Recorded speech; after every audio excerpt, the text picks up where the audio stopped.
Chère assemblée de croyants, écoutez avec dévotion ces paroles sacrées qui émanent de la voix de Medjugorje. Le 7e mystère a été partiellement révélé grâce à nos supplications, bien que pas entièrement. La très sainte Vierge Marie désire que nous intensifions nos prières, car à travers elles, nous pouvons également exercer une influence sur les autres, sur ce que nous avons contemplé et sur ce que nous avons négligé dans cette révélation. Nous avons certainement éprouvé de la joie en voyant partiellement dissiper la punition, mais avons-nous prié sincèrement avec plus de ferveur? Malheureusement, la plupart d'entre nous ont tendance à sous-estimer ce qui demande effort.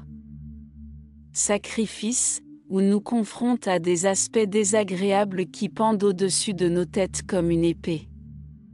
Cela peut être compris d'un point de vue terrestre, mais quelles sont les véritables conséquences? Le message que nous partageons aujourd'hui a été livré par la Reine et Mère des temps à venir, Marie, le 15 février dernier. Il approfondit ce que nous sommes appelés à faire de manière pressante, et surtout, à ne pas faire. Si vous croyez que les appels de la Vierge doivent être écoutés et mis en pratique avec empressement pour notre rédemption, écrivez maintenant dans les commentaires « Je crois ». Béni soit, nous vous exhortons à écouter la parole intégrale. Car en elle réside une indication vitale sur les prophéties révélées à travers les siècles, par le biais de la canalisation de lumière de Marie. Au moment de la révélation, elle était accompagnée d'environ une centaine de fidèles, et la Mère Marie s'est adressée de manière étonnante à tous les présents, leur accordant une grâce spéciale. Bien-aimés enfants de mon cœur immaculé, recevez ma bénédiction. Elle vous invite à la conversion, à adopter la ressemblance avec son divin Fils. Éloignez-vous du monde et du péché. Vous savez bien, enfants bien-aimés, que tout au long des âges j'ai veillé à ce que les révélations se réalisent progressivement. Et viendra le moment où, si l'humanité est plus éloignée de mon divin Fils, ces révélations se manifesteront. Si la créature humaine ne se transforme pas, ce qui est soumis à sa réponse tombera comme des purifications sur elle. Si elle n'obéit pas à la volonté divine, ce qui est soumis à sa réponse sera diminué par la très sainte Trinité ou même éliminé. En ce moment, mes enfants, tous mes enfants, doivent élever des prières avec ferveur. Les armées célestes viendront vous protéger. Si nous voulons décrypter le sens de chaque prophétie que nous entendons, nous ne pouvons pas négliger cet appel. Je vous exhorte, mes enfants, à élever des prières ferventes pour les prêtres, afin qu'ils encouragent vigoureusement la prière en ce temps de carême, appelant à la transformation tant de rejetons de mon divin Fils qui sont si éloignés de lui et qui l'outragent constamment. Toute cette fracture qui se creuse en raison des ruses du malin et de ses légions plane sur les âmes humaines, car elles incitent sans cesse à tomber et à s'éloigner de mon Fils bien-aimé. Mes petits, le démon corrompt les cœurs de mes enfants, les cœurs des descendants de mon Fils bien-aimé, par les ruses qu'ils mettent sur leur chemin pour les remplir d'amertume et pour mépriser mon Fils bien-aimé, et pour mépriser le prochain et tout ce qui leur rappelle le sacré. Toutes les ruses ne sont pas mauvaises, mes enfants, il y a des ruses des hommes eux-mêmes qui utilisent la science pour le mal et l'emploient pour nuire à l'humanité. Vous devez apprendre à distinguer, mes petits, à discerner, car à chaque instant surgissent davantage d'obstacles qui s'opposent à la volonté divine, afin que les descendants de mon Fils bien-aimé agissent en opposition à la volonté divine. Nous ne sommes pas vigilants, nous sommes superficiels et nous ne parvenons qu'à reconnaître les machinations dans ce qui est clairement maléfique, mais ces ruses portent leur nom pour une raison et parviennent également à se cacher dans ce qui semble être bon.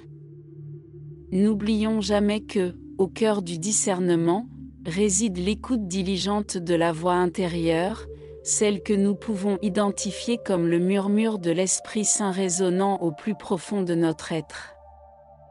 C'est cette voix qui nous guide, nous console, nous corrige et illumine notre chemin dans la foi. Poursuivons avec le message de la souveraine et mère des derniers temps, qui ajoute des indications fondamentales sur ce que nous devons accomplir, mes petits. Ce qui va arriver est extrêmement puissant, ne l'imaginez même pas, confiez-le aux mains divines, mais consacrez votre temps à transformer vos vies, à vous convertir, à aider vos frères, à abandonner l'égoïsme et la vanité personnelle, et à secourir le prochain sans qu'il le demande. Très chers enfants, accueillez mon Fils bien-aimé, assistez à la Sainte Liturgie et recevez mon Fils bien-aimé après vous être confessés. Petits enfants, la situation des nations devient chaque jour plus compliquée, le conflit est incontrôlable, et c'est pourquoi elle vous exhorte à prier pour toutes les nations actuellement plongées dans des confrontations militaires. Elle vous encourage à vous préparer à tout ce qui vous attend, mais rappelez-vous que vous n'êtes pas seuls, mes petits, car elle vous aime, car vous êtes les descendants de mon Fils bien-aimé, car il connaît vos besoins, vos demandes. Elle répète, mais rejetons, oui, rejetons, commencez le chemin vers la sainteté, fixez-vous des objectifs réalisables pour vous-même, car chaque victoire obtenue est un joyau précieux que vous ajoutez à la couronne de mon Fils bien-aimé.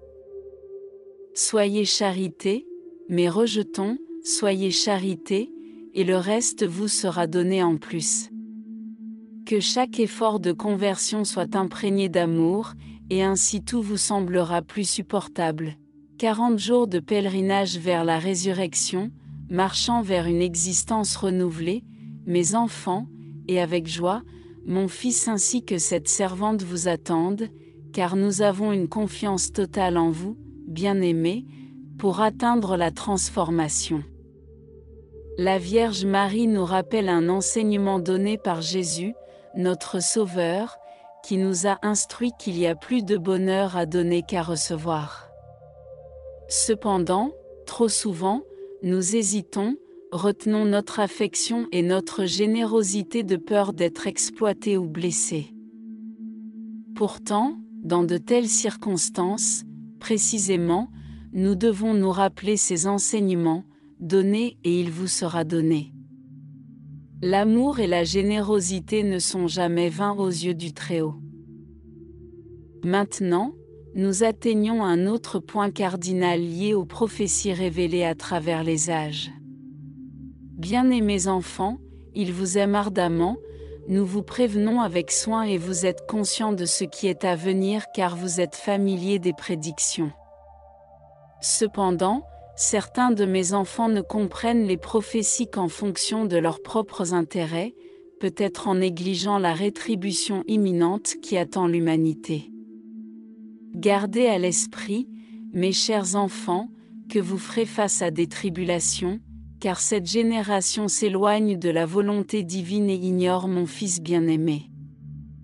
À travers le processus de purification, vous reviendrez à chercher mon Fils céleste et, finalement, vous récolterez les bénédictions célestes. Priez, offrez, réparez, mes enfants. Je vous aime et, par mon amour pour vous, je vous implore de ne pas rechercher les révélations par simple curiosité, mais pour vous préparer spirituellement à toute chose. Dans nos voyages spirituels, nous avons souvent été frappés par des mots comme des flèches ardentes, des vérités qui ont secoué le plus profond de notre être. Quelle a été notre réaction à ces révélations?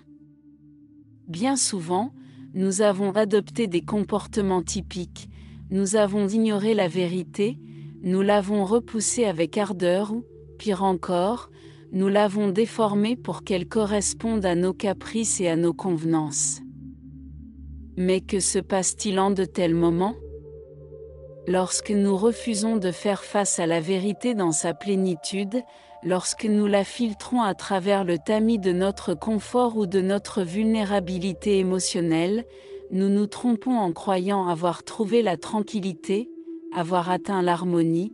Cependant, en réalité, nous sommes pris dans un filet de mensonges qui nous enveloppe, étouffant notre âme et obscurcissant notre chemin. Satisfaire une simple curiosité pour ensuite détourner le regard est pernicieux, car nous négligeons ce que notre esprit nous demande. La très sainte Vierge Marie conclut le message en s'adressant à tous les présents, offrant également une petite mais immense prière. Je vous exhorte à élever haut vos objets sacrés, vos chapelets, outils de protection spirituelle. En tant que mère de mon bien-aimé fils, et étant chargée en ce moment de vous transmettre la parole et la volonté divine, je vous bénis pour que vos objets sacrés soient votre défense contre l'adversaire de l'âme, pour qu'il vous encourage à poursuivre le chemin du bien et soit imprégné de l'amour indispensable et de la disposition à lutter pour la vie éternelle. Que vos couronnes, en particulier, soient imprégnées de la grâce dont tant de mes enfants ont besoin en ce temps. Que ceux qui les touchent ressentent la tendresse et l'amour de cette mère en tout temps et apportent la sérénité à ceux qui les portent ou les contemplent. Je vous accorde ma bénédiction, bien-aimés enfants, au nom du Créateur, du Rédempteur et du Sanctificateur. Ainsi soit-il. Et que la sérénité de la très sainte Trinité soit avec vous et avec moi. Priez, ô divinités, forge en moi un cœur pur, ravive-moi intérieurement avec fermeté d'esprit. Ne m'éloigne pas de ta présence, ne me prive pas de ton souffle divin. Que la sérénité de mon bien-aimé Fils soit avec vous. Ainsi soit-il. Mère Marie, intercède pour nous. Je vous salue Marie, pleine de grâce. Je vous salue Marie, pleine de grâce. Je vous salue Marie, pleine de grâce. Si vous souhaitez voir plus d'histoires de foi comme celle-ci, écrivez « Je le veux » ici-bas dans les commentaires. À bientôt.